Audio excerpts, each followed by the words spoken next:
5:32. Ayan, 5:32 at medyo madilim na po. Hindi ko pa alam kung dito ako matutulog.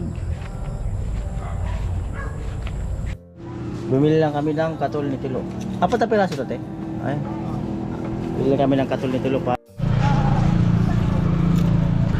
Ayan po, at dinaan na lang namin yung charger ni tatay. Aywan sa ano, pabahay kina Gwen. Oras 8:18.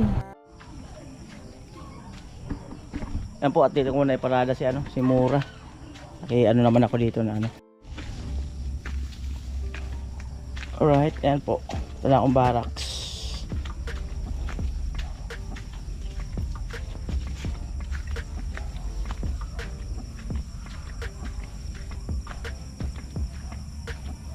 Ayan, liwanag naman. Nagdingding si tatay na isang plywood. Ayan, amo ay. Dito kami ngayon matulog, kaming tatlo. Ayan.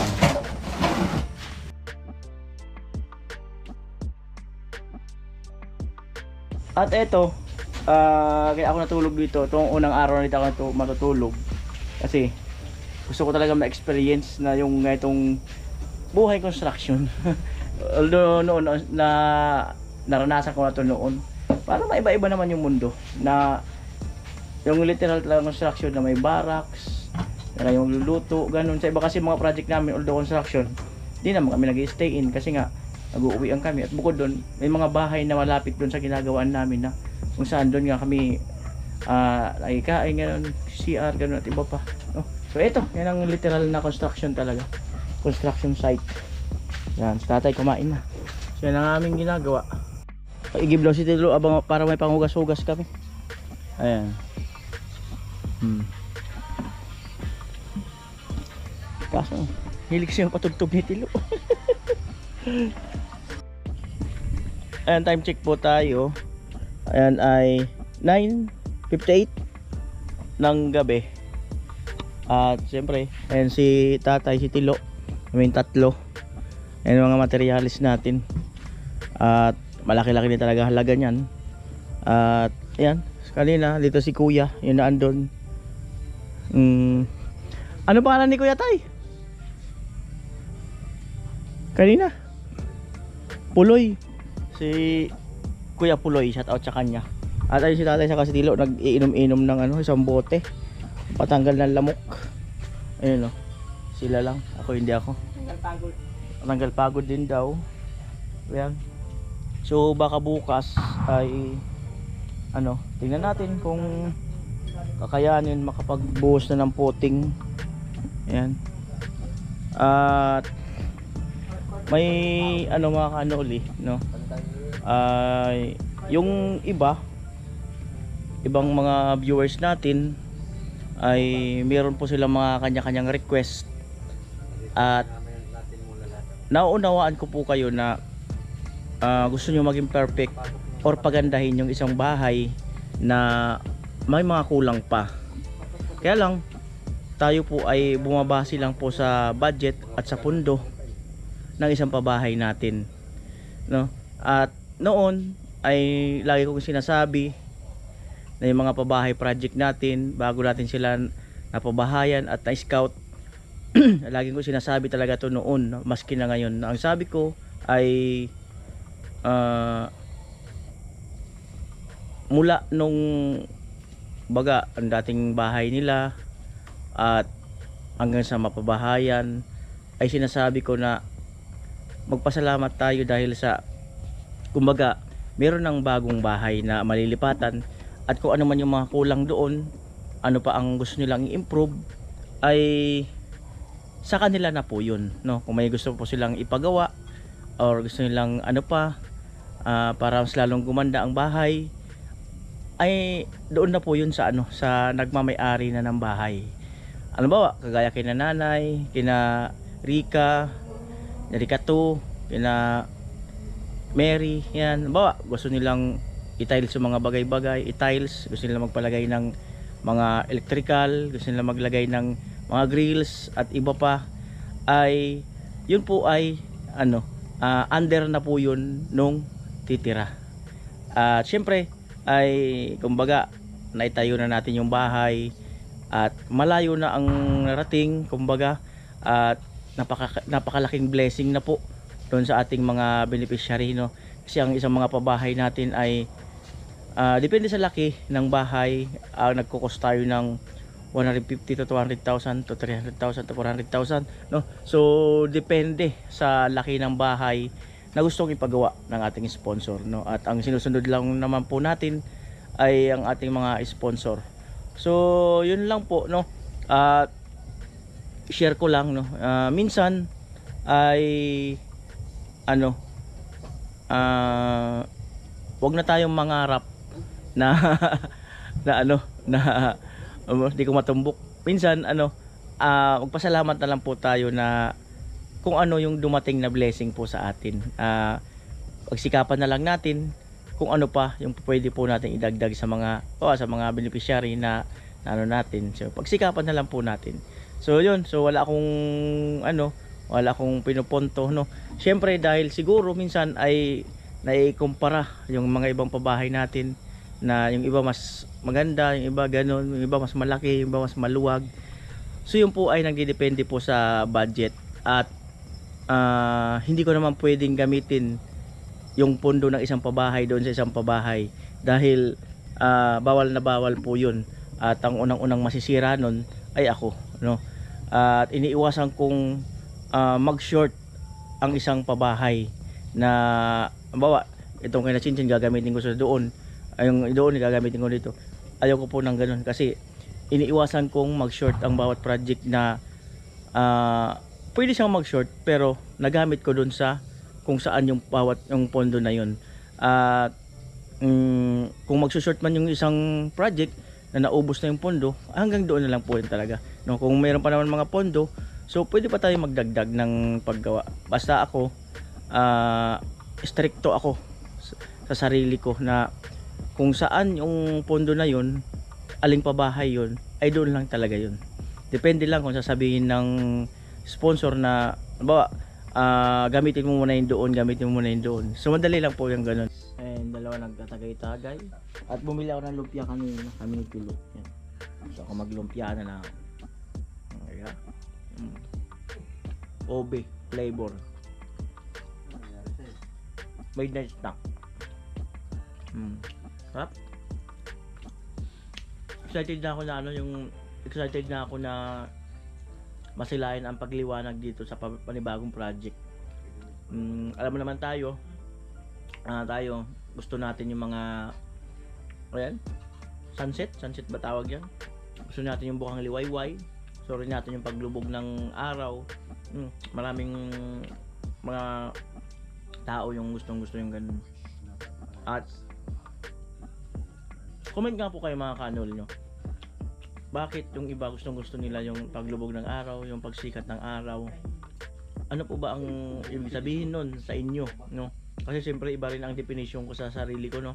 Iba rin naman yung definition nyo para doon. So comment po kayo mga kanoli.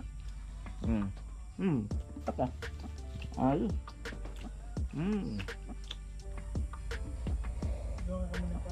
10:39. Nakahiga na ako. Nabay na lang, tatagay-tagay pa. Tatagay-tagay. Sindi namin katol. Ayun, dalawa. Nakakaway pa. Sabi ko sa'yo tayo, blessing yan eh. Oh, di ba? Oh. Hi, Chinchin. Good night, Chinchin.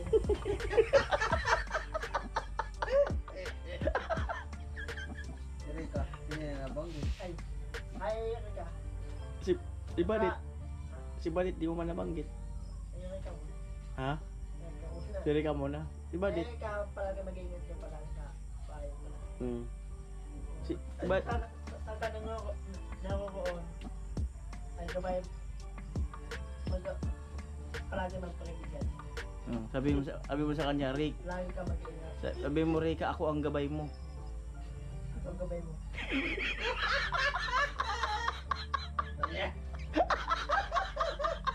Lipat. I think yun na. Kaya makatapos sa pag-aaral. Ako ka mo ang pag-asa nyo. Sana sa totoong tao ka. Oo. Ako ka mo ang pag-asa. Ako ka mo ang pag-asa mo. Totoong pagtao na Mapunta. pupunta. Bira. Ala nga naman sa'yo, ang dami mo ng chicks. Oh. Diba? Sawa kaya, dami. Isa lang. Ha? Isa lang ako. Sino? Sanay ka na. Si Rika na talaga. Mukhang napilitan ka pa. Sanay ka na. Mas parang nakatama sa Rachel, kabiruan. Agawin mo ko ito, sir. Kaya nakahapon sa Rachel, kabiruan. Magandang kabiruan si Rika. Paano si Gwen? Pwede din. Kung di best friend ka. Pwede ko yan. Ipang. I-prank mo na ano? May celebration. Celebration na ano? Di ba malapit yung celebration? Oh, malapit na. Tapos? Parang Ano ipaprank mo? Kayo na? Ano? ano man doon siguro nanonood siya. O sabihin mo Rika, ako ang pag-asa mo. Ali. Nagkaka pala. Nagkaka. Sabihin mo, di ka liligaya tayo ba sa akin?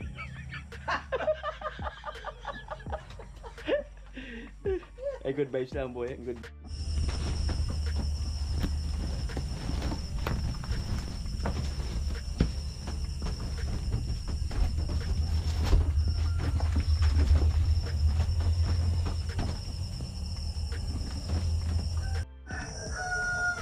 Time check 5:26 ng umaga. Yeah, bangon na. Silayan yung buong liwayway. Tilo. Si tatay dito natulog.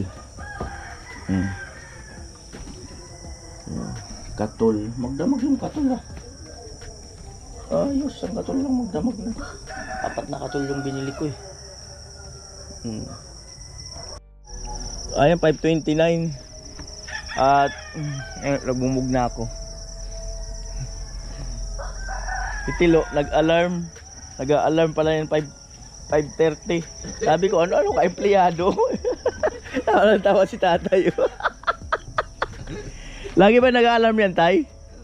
Oh, empleyado nga. Pero hindi naman bumabangon. Mirang buhay. Ay, medyo lumiliwanag na. Wow. O, di ba? Oh. Yun, oh. May pula-pula na yung ano. Ibig sabihin, pasikat na yung araw. Ay, bumangon na si tatay. 5:30 na rin naman eh. Oh. Diba? Ganda. Paliwanag na. Oh. Barak. Maya-maya mas maliwanag pa yan. Kaya tingnan ko nga yung motor. Tingnan ko si Mahal. Pag uminit pa maghapon baka makapasok na diretso dito yung motor. Ayan. Tinakpan ko kasi baka ano yun ng pusa. Ayan.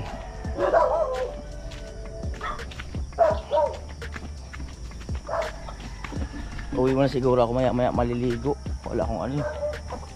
Nakapagdala ng mga kagamitan. Masarap din ano? Masarap mag-stay in.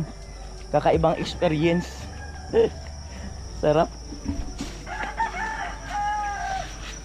Ay, bumangon na ba yung empleyado? Bumangon na yung empleyado. Ang sakit? Ano? Ha? Ano bang ginawa mo? Naipit yan sa pagtulog mo. Ayan po si Tilo, nagliligpit na. Kumusta ang tulog, Lo? Lo? Kumusta ang tulog? Ah? Mahimbing? Mahimbing ang tulog mo? Sinong napanaginipan mo? Hindi. Na Angel? Wala pa. Wala ka napanaginipan? Dito talaga ang karam. Wala. Nakarang gabi, meron. Nakarang gabi, may napanaginipan ka.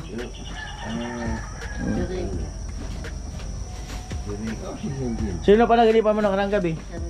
Ano napanaginipan mo? Mag-dito. Nag-date kayo? Sabihin mo, Rika, ako ang pag-asa mo.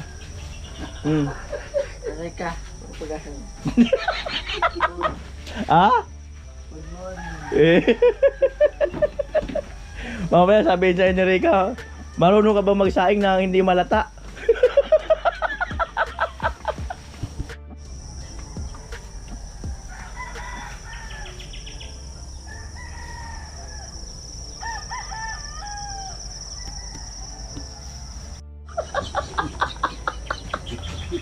Ayos sa pagtupilo ah.